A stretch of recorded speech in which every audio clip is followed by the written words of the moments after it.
कि Covid protocol का पालन करते हुए समय पर चुनाव होने चाहिए। सभी ने कहा कि कोविड को ध्यान में रखते हुए समय पर चुनाव कराया जाए।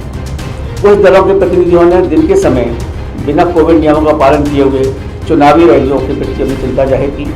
साथ ही रैलियों की संख्या को नियंत्रित करने की भी मांग की। एक कहावत है कि तुम करो तो डांस है और हम करें तो मुजरा है।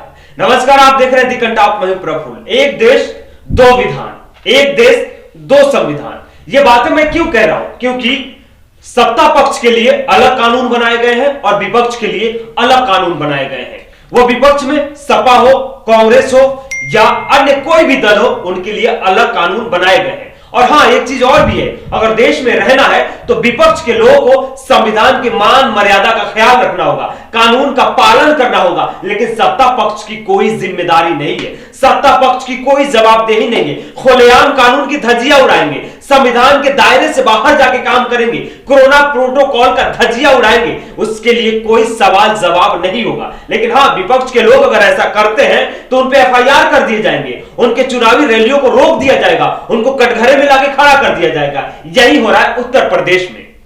उत्तर प्रदेश में सपा के 2500 कार्यकर्ताओं पे आनन फानन में एफआईआर दर्ज कर दिए जाते हैं। 24 घंटे में जवाब मांगा जाता है कि आप जवाब दीजिए कि क्योंकि आपने कोरोना प्रोटोकॉल का उल्लंघन किया है। और वहीं कांग्रेस के मुख्यमंत्री भूपेश बघेल पे एफआईआर किया जाता है। डोर टू डोर कैंपेन में जाते हैं और उन पे एलिगेशन लगता है, आरोप लगता है कि आपने कोरोना प्रोटोकॉल का उल्लंघन किया है, इसलिए आप पे एफआईआर किए जा रहे हैं। लेकिन दूसरी तरफ आपको हम एक वीडियो दिखाएंगे, कैराना का है, ताजा तरीन वीडियो है। तो उसमें देखिएगा हमारे देश के गृह मंत्री, जिनके कंधों पे देश की जिम्मेदारी है, वो अपनी जिम्मेदारियों का निर्वहन कैसे कर रहे हैं।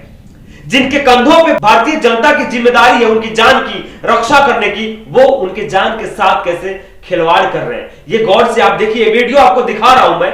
ये वीडियो कैराना की है। कैराना में भारतीय जनता पार्टी के नेता और देश के गृह मंत्री Amit Shah door to door campaign में पहुंचे और बिना मास्क लगाए, बिना कोरोना प्रोटोकॉल का पालन किए भीड़ इकट्ठा कर लेते हैं। हुजूम में मन गदगद हो जाता है उनको देख के, खुशी से फूले नहीं समाते हैं, क्योंकि उनको कोरोना का डर ही नहीं है। कोरोना तो उनका कुछ उखाड़ ही नहीं पाएगा। कोरोना तो अमित शाह को देखते दूर दूर भागने लगा। कोरोना भी नतमस्तक हो गया अमित शाह के सामने। कहा कि महाराज, आप कैराना में पहुंच गए, पलायन के दर्द झेल रहे लोगों का दर्द बांटने, तो आपको कोरोना कैसे होगा? कोरोना महामारी तो आपसे दूर दूर भागेगा, इसलिए हम भी भाग रहे हैं साहब। आप कैराना पहुंचे। लेकिन दूसरी तरफ आप देखिए, भूपेश बघेल कोरोना प्रोटोकॉल का पालन भी कर रहे हैं क्योंकि मास्क लगाए हुए हैं, और अमित शाह मास्क नहीं लगाए। अब चलिए आपको बताते हैं क्यों बोला था मैं, एक देश दो विधि विधान, दो कानून व्यवस्थाएं, दोहरी कानून नीति।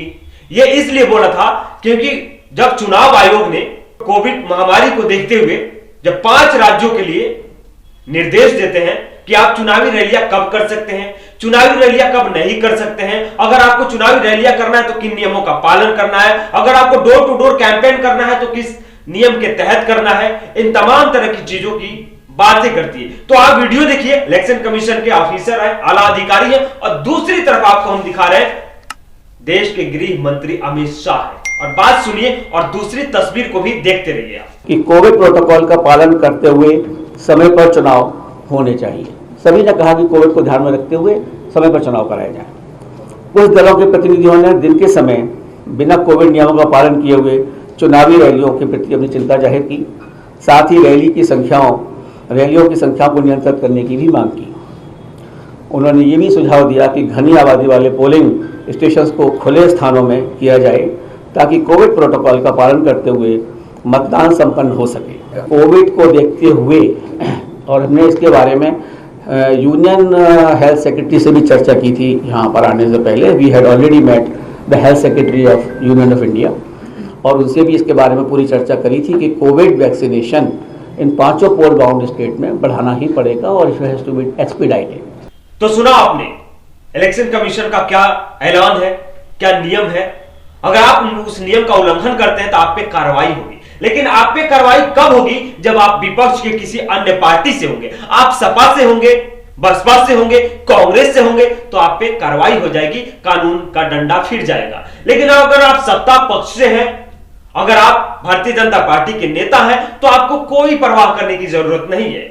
आप खुलेआम घूम सकते हैं, डोर टू डोर कैंपेन कर सकते हैं, 5 लोगों की जगह पे 500 लोगों की भीड़ इकट्ठा कर सकते हैं। आप चुनावी रैली टाइप पे आप डोर टू डोर कैंपेन कर सकते हैं। आप पे कोई एफआईआर नहीं होंगे, क्योंकि मैं भी जब सुना, मैं भी वीडियो देखा, तो मैं पीछे के इतिहास जानने की कोशिश किया कि आखिर कोरोना प्रोटोकॉल के उल्लंघन में किन किन नेताओं के ऊपर एफआईआर हुए। तो जैसे मैंने आपको बताया कि सपा के 2500 कार्यकर्ताओं पे एफआईआर हो गया और 24 घंटे में जवाब तलब भी मांगा गया कि आप जवाब दीजिए। भूपेश बघेल पे चुनाव आयोग का डंडा फिर जाता है, कार्रवाई कर देती है, एफआईआर हो जाते हैं और उसके बाद में कोरोना प्रोटोकॉल के उल्लंघन का आरोप लग जाता है। और कौन कौन से नियम, कौन कौन से धाराएं लगते हैं, यह भी आपको बता दूं। सेक्शन 188, 269, 270 और 341 के तहत केस दर्ज किया गया है। महामारी एक्ट के तहत भी मामला दर्ज किया गया है। चुनाव आयोग ने, यानी चुनाव आयोग के सूत्रों ने कहा कि पार्टी के जवाब के आधार पर आगे की कार्रवाई की जाएगी। इस सपा से जब जवाब मांगा गया था तब की बात है। वहीं इधर भूपेश बघेल के खिलाफ भी महामारी एक्ट के तहत मुकदमा दर्ज किया गया। उन पर आरोप है कि चुनाव आयोग की गाइडलाइन का पालन नहीं किया। अब अमित शाह से पूछने की जिम्मेदारी किसकी होगी? चुनाव आयोग के पास क्या इतनी हिम्मत है कि अमित शाह से पूछे कि आपने भी कोरोना गाइडलाइन का उल्लंघन किया है, आप पे भी कार्रवाई होगी? अगर आप जवाब नहीं देते हैं तो आप पे कानूनी कार्रवाई हो सकती है। जैसे सपा के बारे में कहा जाता था कि सपा के हो सकता है कि कई कैंडिडेटों का कैंडिडेचर कैंसिल कर दिया जाएगा, नॉमिनेशन कैंसिल कर दिए जाएंगे, उसकी पार्टी की सदस्यता पे भी खतरा मंडराने लगा था। तो क्या भारतीय जनता पार्टी के सदस्यता पे, भारतीय जनता पार्टी के नेताओं पे कोई खतरा है? यह जवाब कौन देगा? चुनाव आयोग से तो उचित बनता है कि चुनाव आयोग ही जवाब दे। लेकिन चुनाव आयोग क्या करे? एहसानों तले दबे हैं साहब हमारे, इसलिए पूछेंगे नहीं। और उत्तर प्रदेश में कोरोना गाइडलाइन का धज्जिया उड़ाया जाए, सम्मान किया जाए, यह उत्तर प्रदेश में भारतीय जनता पार्टी के नेताओं का हाथ का खेल है। वो जैसे चाहे वैसे करेंगे। लेकिन हाँ, विपक्ष के लिए कायदे कानून है, संविधान है, नियम है, विधि विधान है। अगर आप पालन नहीं करेंगे तो कटघरे में खड़े कर दिए जाएंगे। यह रहा उत्तर प्रदेश की कहानी कि उत्तर प्रदेश में एक ही प्रदेश में 2 तरह के कानून व्यवस्था है। एक देश में 2 तरह के विधि विधान बना दिए गए हैं, विपक्ष के लिए अलग और पक्ष के लिए अलग, यानी सत्ता पक्ष के लिए अलग, और उसका पालन आपको करना है। खैर देखिए क्या क्या हो रहा है, क्योंकि उत्तर प्रदेश में अमित शाह ने भी कोरोना गाइडलाइन का उल्लंघन किया है। अब उन पे कार्रवाई होती है या नहीं होती है, इलेक्शन कमीशन यानी चुनाव आयोग जवाब मांगता है या नहीं मांगता है, ये भविष्य में देखने वाली बात है। और दिलचस्प बात है कि क्या निष्पक्षता से चुनाव आयोग कोई कार्रवाई करती है या नहीं करती है। जो भी कार्रवाई हो हम आपके साथ शेयर करेंगे। तब तक आप बने रहिए हमारे साथ। अगर आप हमारे चैनल को अभी तक सब्सक्राइब नहीं किए तो सब्सक्राइब कीजिए। यूट्यूब पे देख रहे हैं तो बेल आइकन दबाइएगा, अगर फेसबुक पे देख रहे हैं तो फॉलो जरूर कीजिए।